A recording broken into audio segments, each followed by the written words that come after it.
On part maintenant sur la Côte d'Azur où c'est en ce moment la pleine saison du mimosa, ces petits pompons jaunes qui ont la couleur du soleil et qui fleurissent de janvier à mars et embaument évidemment le cœur de l'hiver.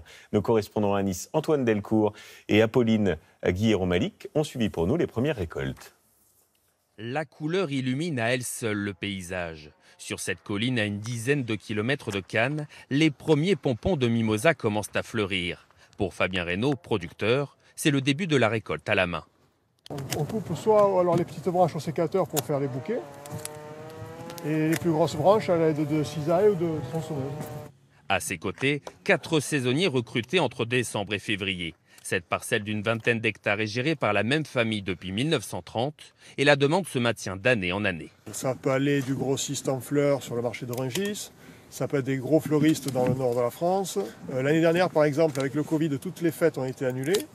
Heureusement que le marché de gros, les fleuristes ont bien travaillé avec le mimosa et ça nous a permis de sauver la saison.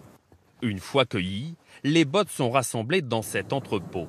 À cet instant, le mimosa n'est pas encore totalement fleuri. Pour que les pompons s'ouvrent, il faut les passer dans cette pièce chauffée à 25 degrés.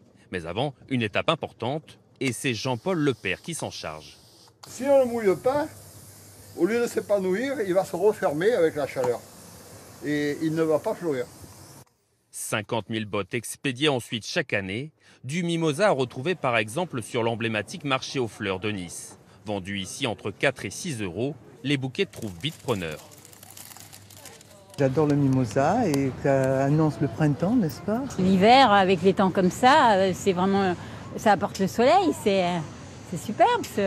Puis ça sent bon. Ça m'évoque la peinture, la mer, les parfums, la végétation du midi. Voilà, tout ça. Un conseil pour garder ces fleurs le plus longtemps possible, les mettre dans l'eau et ne pas trop les exposer à la chaleur. Ce n'est encore que le début de la saison. Le mimosa va illuminer la Côte d'Azur jusqu'à fin février.